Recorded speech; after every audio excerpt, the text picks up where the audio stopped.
Tervetuloa, tää on jälleen Uskon löytämisen podcast ja mä vieläkin Joel Lindeman ja mun juontajaparina on vielä tänäänkin Allan Haakert. Kyllä. Ja meillä on vieraana Roope Hedman. Nyt kysytään tämmönen eka kysymys sulta nopeasti, että mikä sut ajas tähän Uskon löytämisen podcastiin? No sä soitit mulle ja pyysit mua tähän, niin mä ajattelin sitten tietenkin tulla kertomaan Jeesuksesta, jotain sanottavaa aina pitäisi olla. Niin. Kyllä. No siinä samalla me saatiin kanssa tutustua. Tää on ihan hyvä, että tässä tutustuu uusia ihmisiä ja oppii nykyään hieno sana semmoinen kuin verkostoitumaan.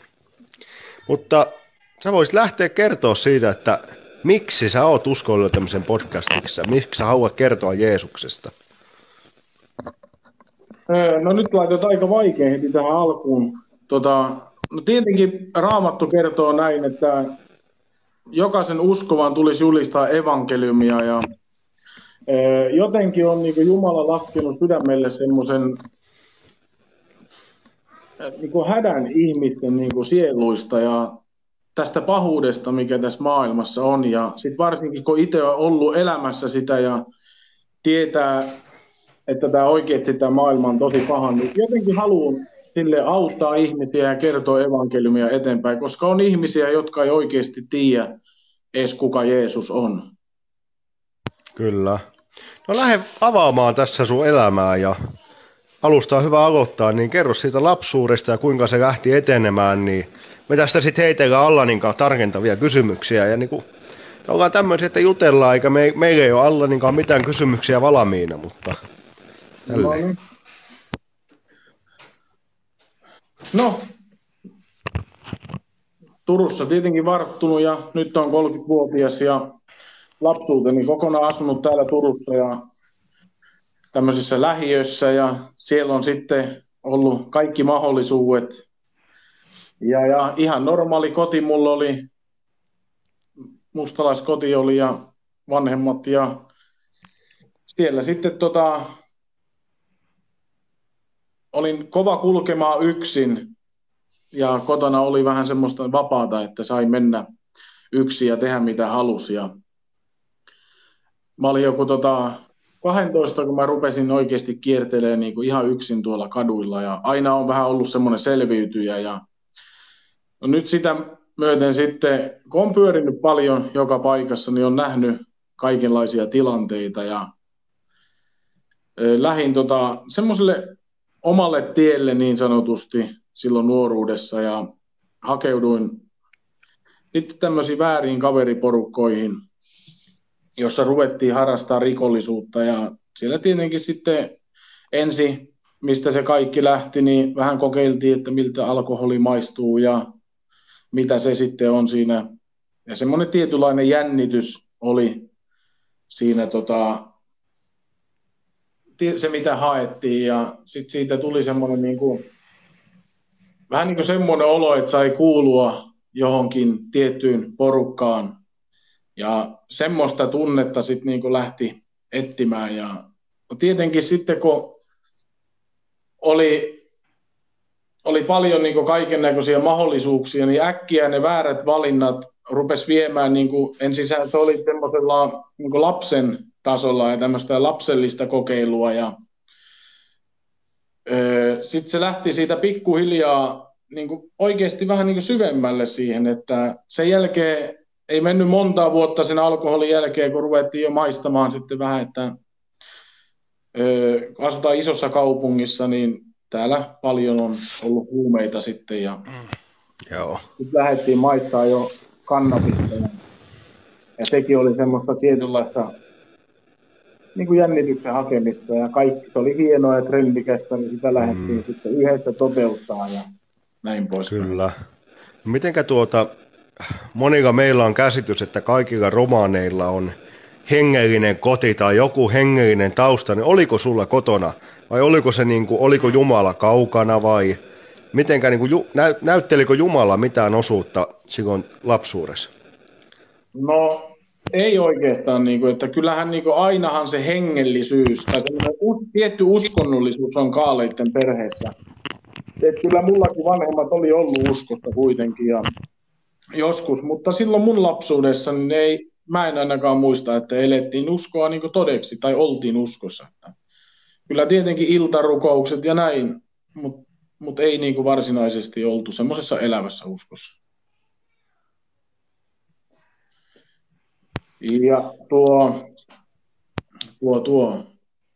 Ja hengellisyys, semmoinen tietty hengellisyys on varmasti jokaisen mustalaisen totolta lähtenyt sitten. Joo. Kyllä. No mä haluan kysyä, nyt kun sä oot nuorena lähtenyt vähän liikenteeseen, ja mitä ne niinku, onko sä joutunut käymään läpi niitä paljon? Millä tavalla sä lähdit käymään läpi niitä tuntemuksia sitten? Tietenkin se maailma rikkoo, kun lähdetään nuorena maailmaan, niin se lähtee rikkoa sua. Miten sä lähdit niinku väärällä tavalla purkaa niitä? No sanotaan näin, että kun tapahtui siellä isoja asioita, että mulla kuoli isä sitten ja kun mä olin siinä 16-vuotias ja no mähän olin semmoinen pikkuvanha sitten heti, että no enhän mä voi asua sitten enää kotona, kun mä olin ainut lapsi, niin kuin ketä asuu enää kotona, että mun pitää päästä omilleen muuttamaan ja sitten olin 16, kun muutin omaan taloon ja siitä oikeastaan se ura sitten alkoi ja siitä lähti se, että että se maailma pääsi oikeasti sitten että se näytti sitä pahuutansa ja voin sanoa ihan suoraan, että tänä päivänäkin vielä niitä kiviä keräilen, mitä on siellä menneisyydessä sitten on tehnyt ja näin poispäin. Kyllä.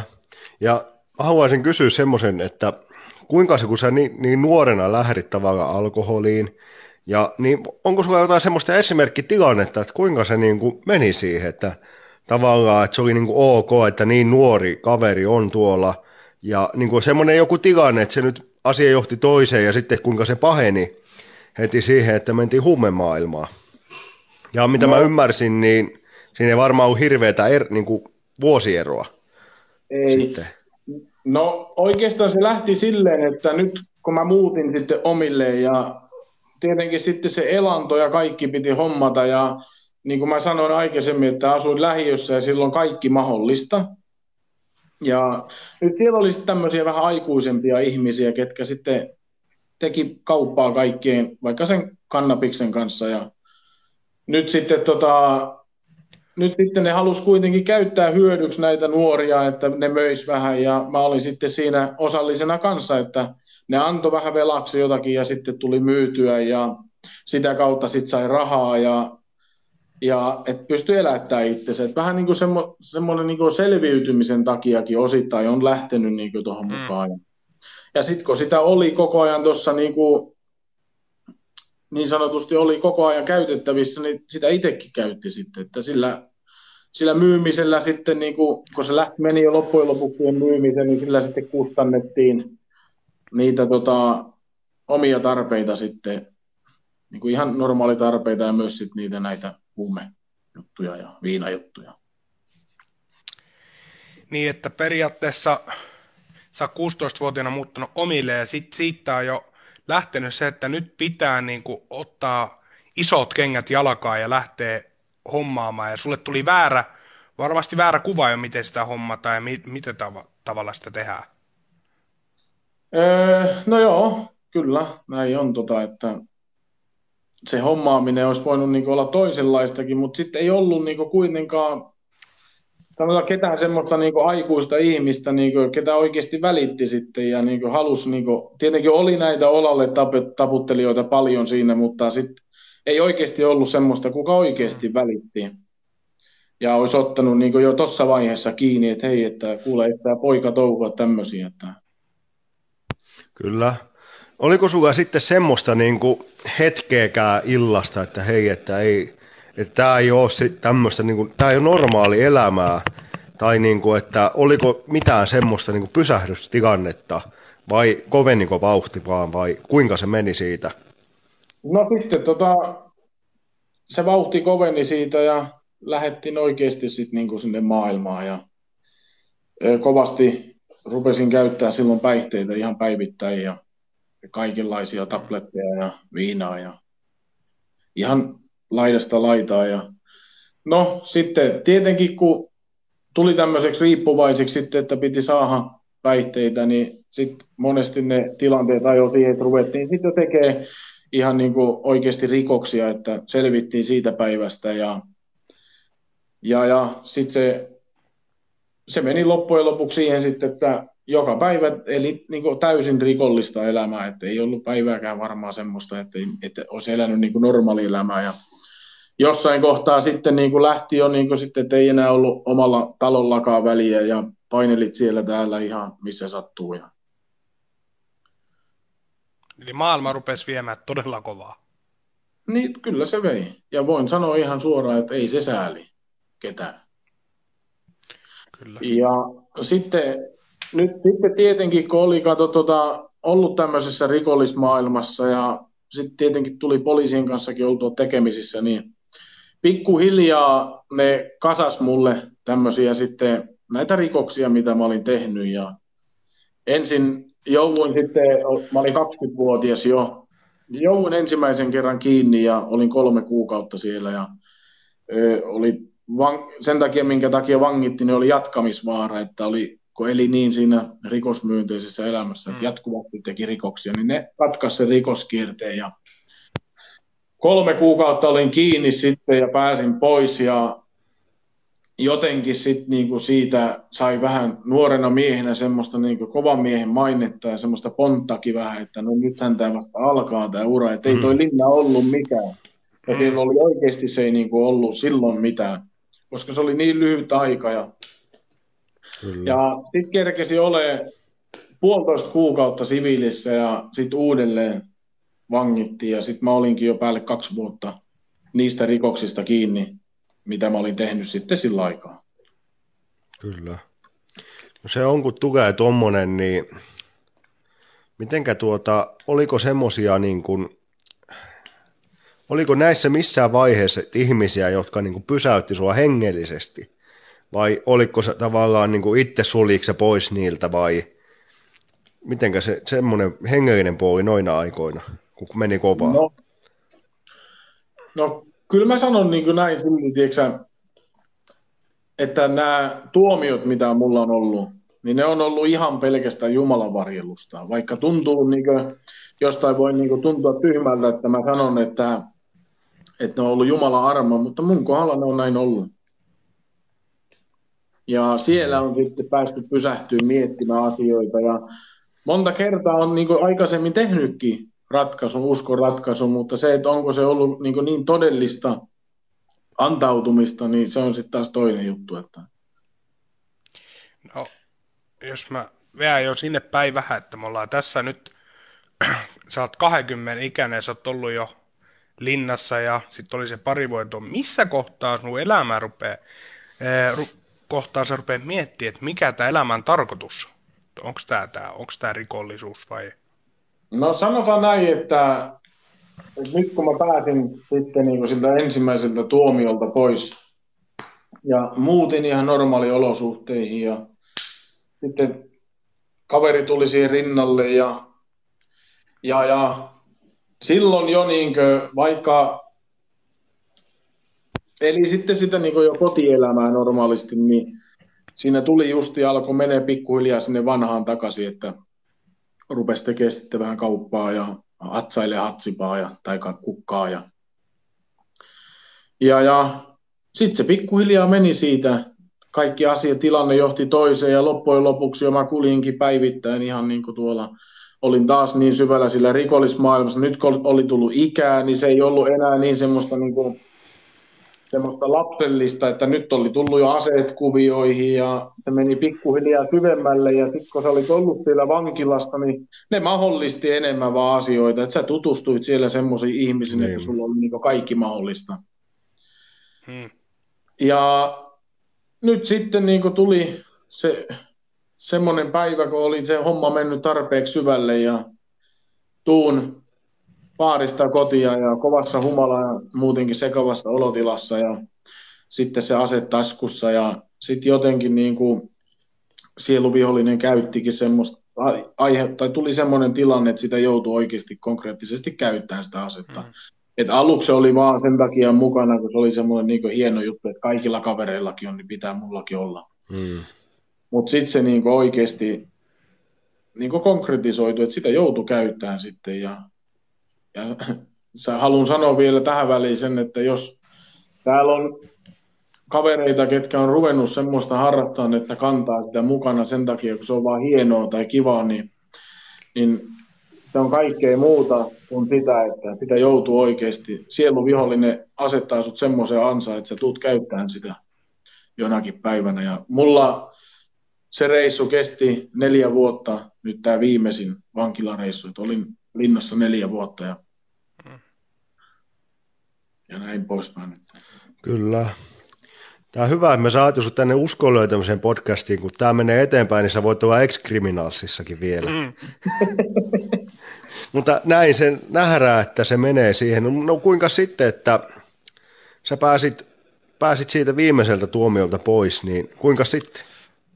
No, mä pääsin siitä pois ja jotenkin niin kun tuli heti semmoinen, kun se vapaus koitti, niin tuli nyt semmoinen olo, että nyt mä lähden oikeasti niin kuin lentoon.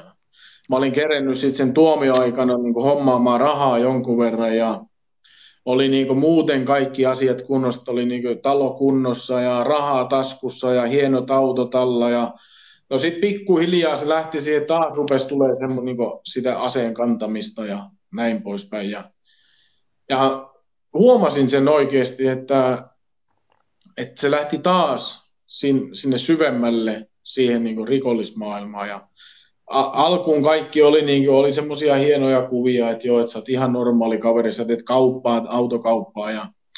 Mutta sitten se rupesi tulee semmoiseksi, että kun nykyään on trendiä se, että vetään tuolla kokkelia, kaikki mustalaiset varmasti vetää kokainia ja ketkä sitten elää maailmassa ja juovat paljon, niin se rupesi tulee sitten uutena asiana kuvioihin ja aseet. Sitten mä menen leirille ja täällä oli Turun helluntai-seurakunta järjesti semmoisen kaaleiden leirin ja mulla oli kaikki asiat oikeastaan ihan niin kuin kesken siellä NS-rikollismaailmassa sitten ja sitten tuli semmoinen tilanne, että Jumala puuttui tähän mun tilanteeseen. Että se oli 3 päivää kestävä leiri ja ensimmäisenä päivänä vielä en tehnyt ratkaisua, mutta tunsin jotenkin niin kuin niissä kokouksissa, että nyt ei ole niin kuin normaalia. Että nyt oikeasti niin kuin taistellaan täällä sisäisessä maailmassa. Ja mä en ihan heti ymmärtänyt sitä. Ja sitten maailma oli kovettanut niin kuin vuosien saatossa, että en ollut vuosin itkenyt. Ei ollut kyyneltä tullut varmaan 6-7 vuoteen.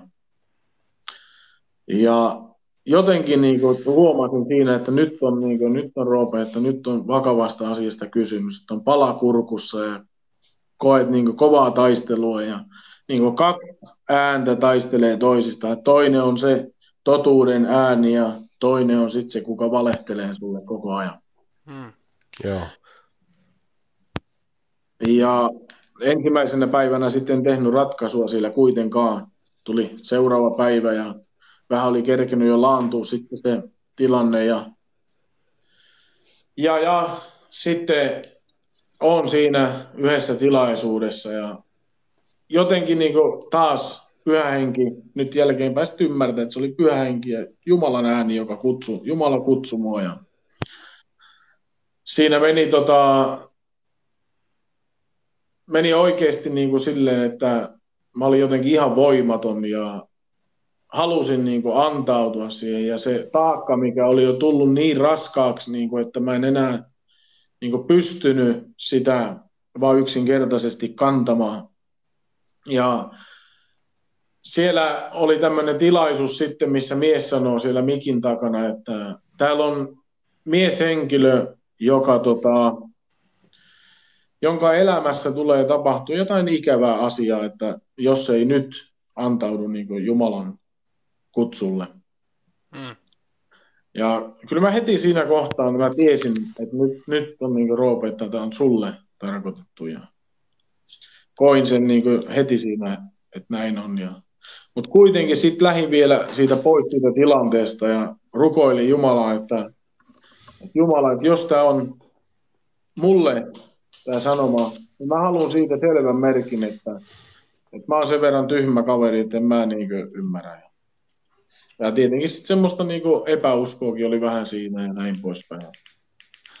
Niin mä tuun sieltä omasta huoneesta taas siihen tilaisuuteen, niin se mies, ketä siellä mikin takana sen sanoi, niin se tulee sitten mulle puhumaan, että tämä on sulle.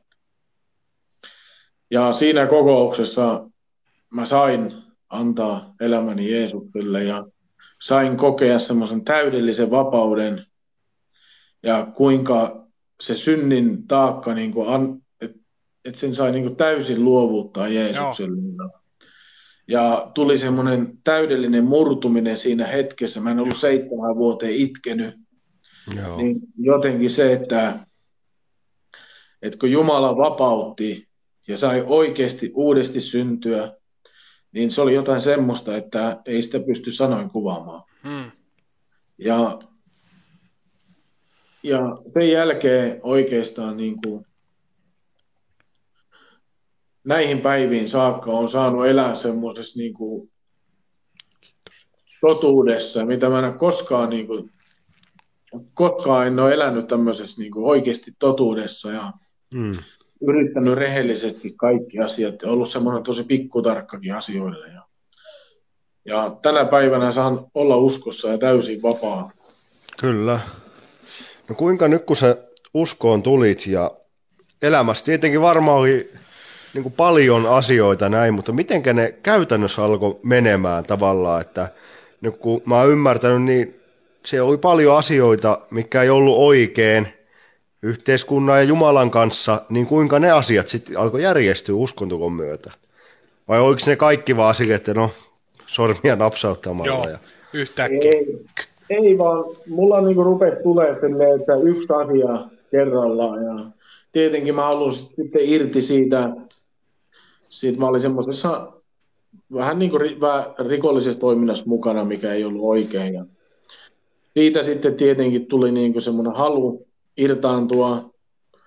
Ja sitten rupesi, tulee kaikki tämmöiset käytännön asiat, paperiasiat kuntoon, ja kirjat samaan paikkaan.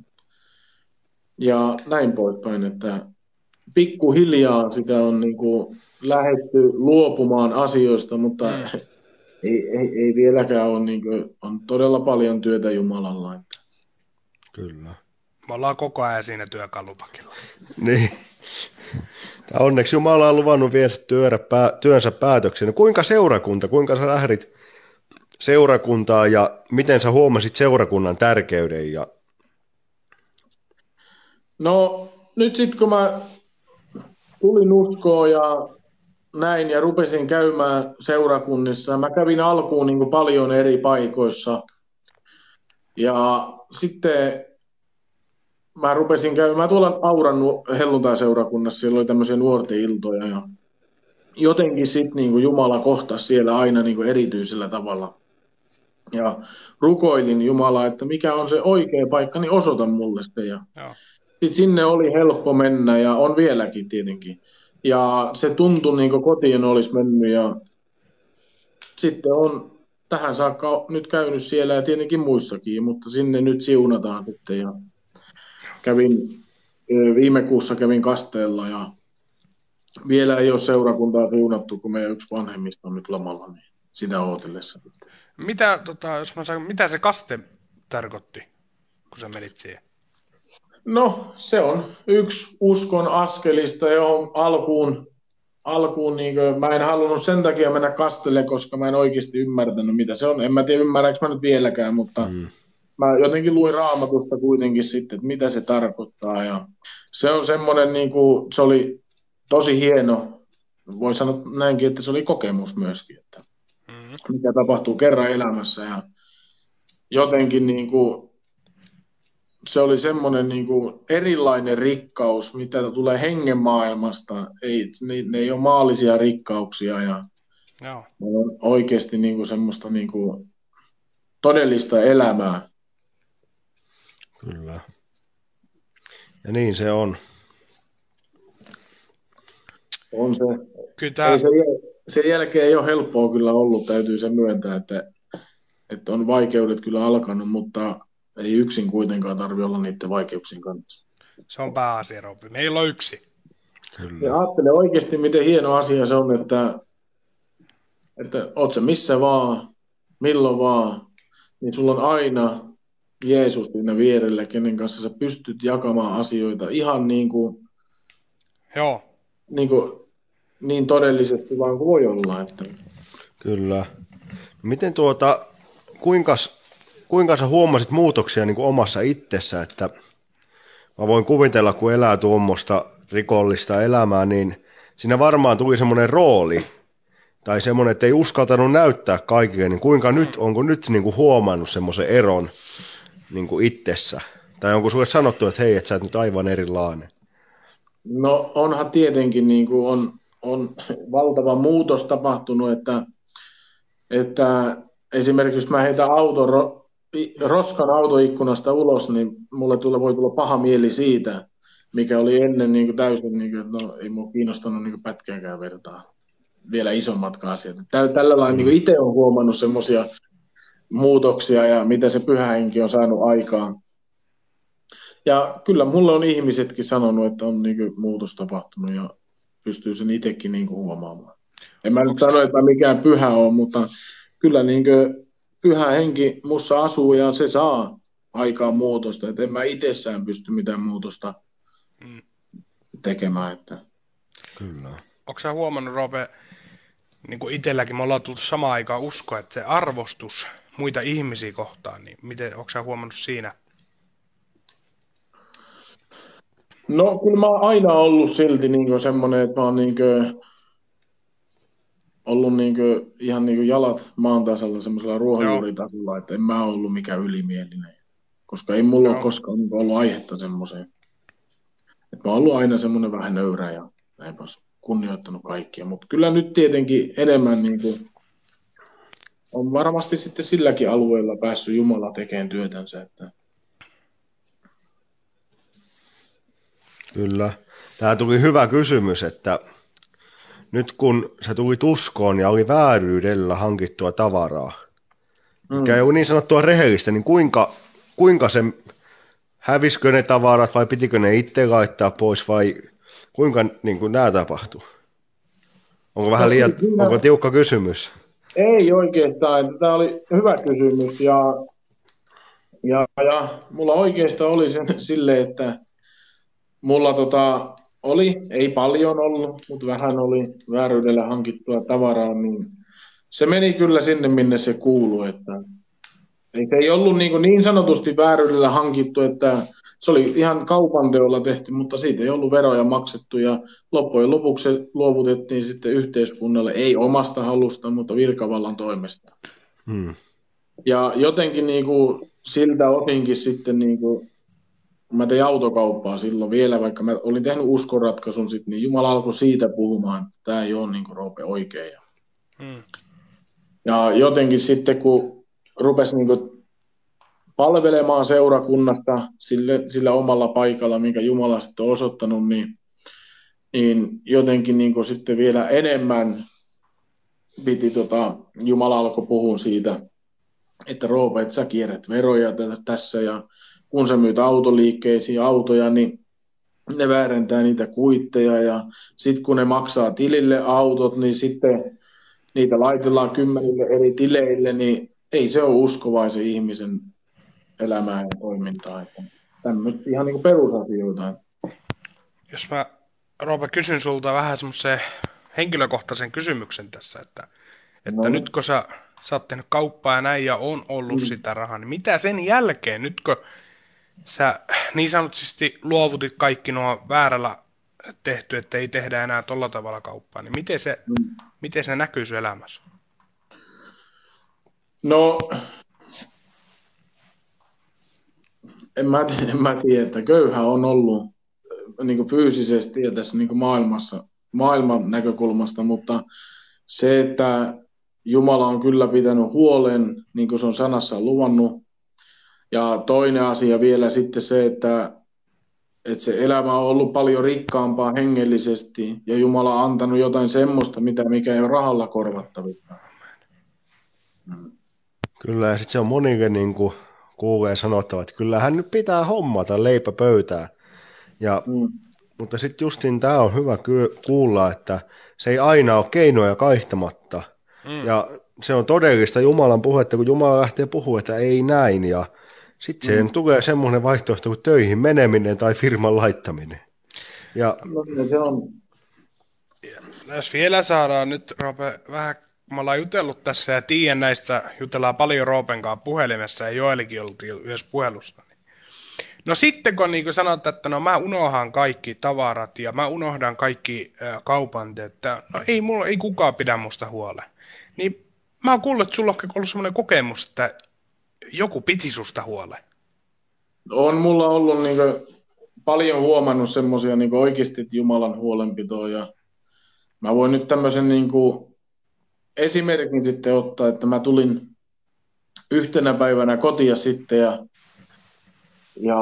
mä soitin tolle mun kaverille Tenholle ja sanoin, että laitan nyt 20 ainetta mun autoon, että mä pääsen kokouksiin. Ja no se tuli sitten ja se laittoi ja mulla jotenkin se otti se mun miehisyyden päälle, että tätäkö tää on sitten. Ja tulin kotiin sitten ja tietenkin tiuskin täällä kotona ja sitten sanoin Jumalalle vähän sille lapsellisesti, että Jumala, että nyt sä oot sanonut mut lopeta autokauppa, niin onko tää tätä nyt sitten, että mä pummin tuolla kylillä ja että en mä rupea tämmöiseen hommaan. Että sä annat mulle nyt rahaa ja se on näin se tämä asia. Esitin semmoisen vaatimuksenkin sitten ja no sitten mä lähdin kuitenkin kokouksiin sinä päivänä ja nyt ne kokoukset loppui ja mä oon menossa autolle, niin sieltä mies juoksi, hei oota vähän ja laittaa käden mun taskuun ja sanoo, että luota Roope Jumalaan, että hän ei halua tästä kiitosta, että vaan ainoastaan luota Jumalaan.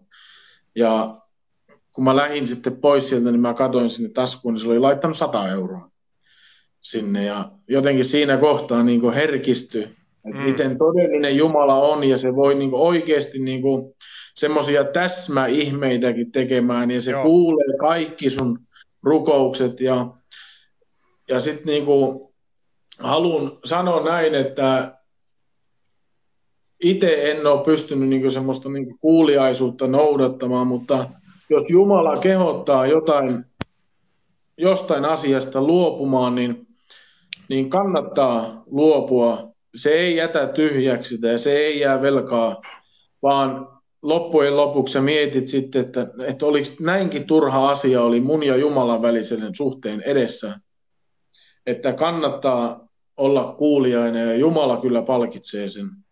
Ei rahallisesti eikä maallisesti välttämättä, mutta hengen maailmoissa se on jotain niin rikkautta, että sitä ei rahalla korvata. Kyllä, ja sitten tänään kun on ylösnousemus sunnuntai, niin mulla on itsellä ollut se, että me ei höpistä kuolleesta Jeesuksesta, joka ei noussutkaan haudasta, vaan tämä on Jeesus, joka elää vielä tänäkin päivänä ja vielä 2023 vuonna toimii vieläkin. Tämä oli hyvä kommentti, että älkää enää ampuko eikä puukottako eikä varasteta. Ei me enää tehäkään, kun Jeesus pelasti. Joo, mutta ennen sitä tehtiin monet meistä. Ja, kyllä. Ja kun Jumala meidät vapauttaa, niin me ollaan totisesti vapaita. Ja jotenkin se, että todellisuus, että kun Jeesus nousi ja kun me kerran täältä ajasta ikuisuuteen silmät suljetaan, niin uskomalla Jeesuksen me avataan taivaassa meidän silmämme. Ja se on semmoinen lähtökohta tähän ja semmoinen antaa aina poverin silloin, kun ei jaksa. Niin. On se. Ja se just, että miten... Voi meitä, jos meidän nimi ei lue siellä elämänkirjassa silloin, kun elämänlanka päättyy, että sen takia, kun tämä aika on annettu ihmisille niin sanotusti niin vähän koeajaksi, niin kannattaa tehdä niitä Jumalan mieleisiä valintoja ja vastaanottaa Jumalan kutsu. Ja se on aina vakava asia, kun Jumala kutsuu, ja sitä ei saa pitää halpana. Kannattaa suhtautua vakavasti siihen, ja miettiä niitä kustannuksia ja että se on oikeasti tärkein päätös, mitä ihminen voi tehdä. Ja niin kuin mikä itse puhutellut, just ne raha-asiat ja tämmöiset tavarat ja maalliset hömpötykset, ne on meillä lainas. Me ei niitä mukaan saada. Ne ei jää tänne.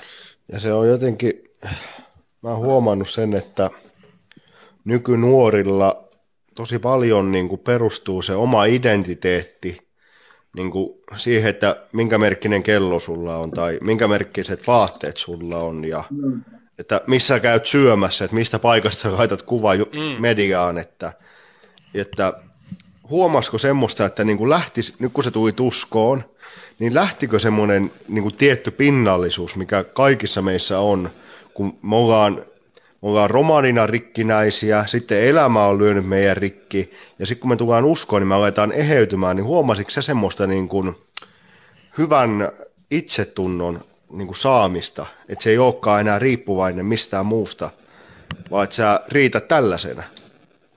No joo, kyllä Jumala on niin kuin vapauttanut semmoisista rooleista niin kuin osittain, mutta totta kai on tämmöisiä inhimillisiä vieläkin, tämmöisiä, että kun on välillä kokee semmoista huonoa itsetuntoa ja näin, niin kyllä pääpiirteittäin Jumala on vapauttanut ja parantanut.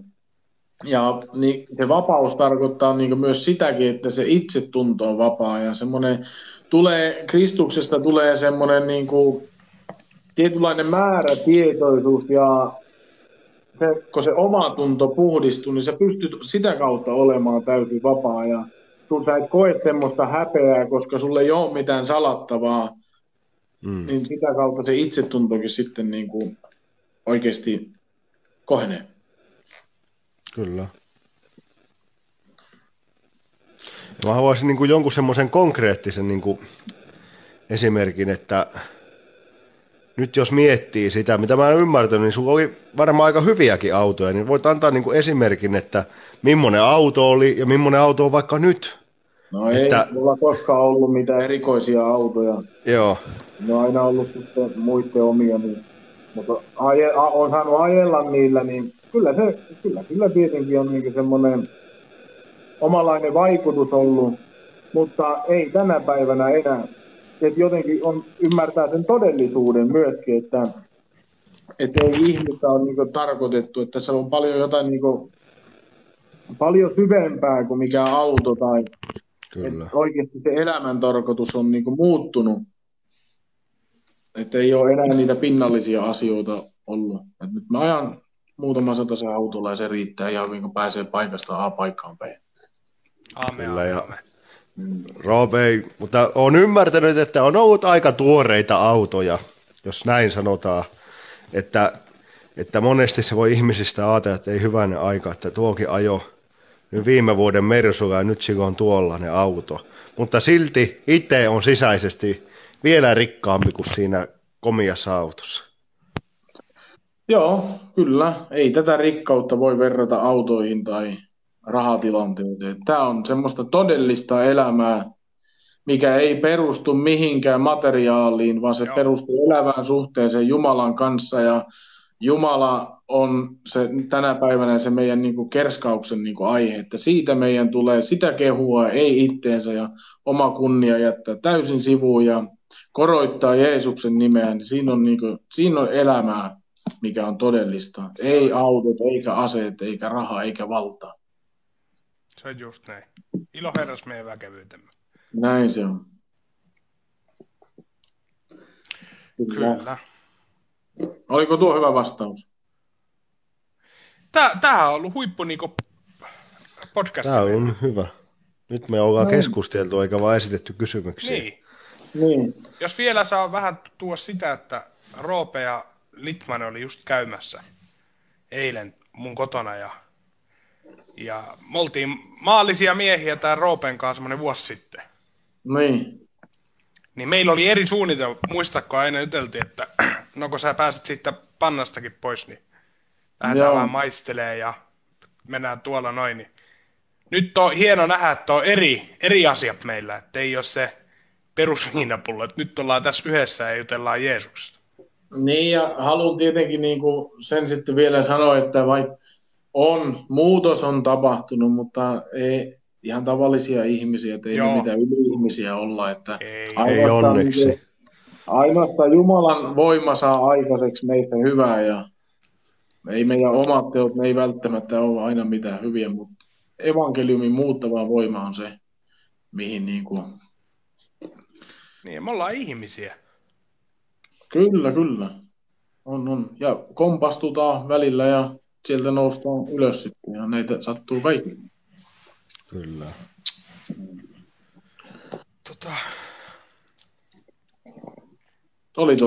Tämä oli tosi hyvä juttu, ja toivottavasti nyt tämä tavoitti ihmisiä, ja tietenkin, että Jumala on niin kuin päässyt puhumaan joillekin ihmisille meidän kautta, niin sehän on se tämän tarkoitus. Ja tänään, jos joku mietit ja punnit että näitä asioita, niin ota vakavasti, jos Jeesus sua kutsuu. Se ei ole päivänselvää, että se kutsu on aina voimassa, niin sen takia siihen tulee tarttua.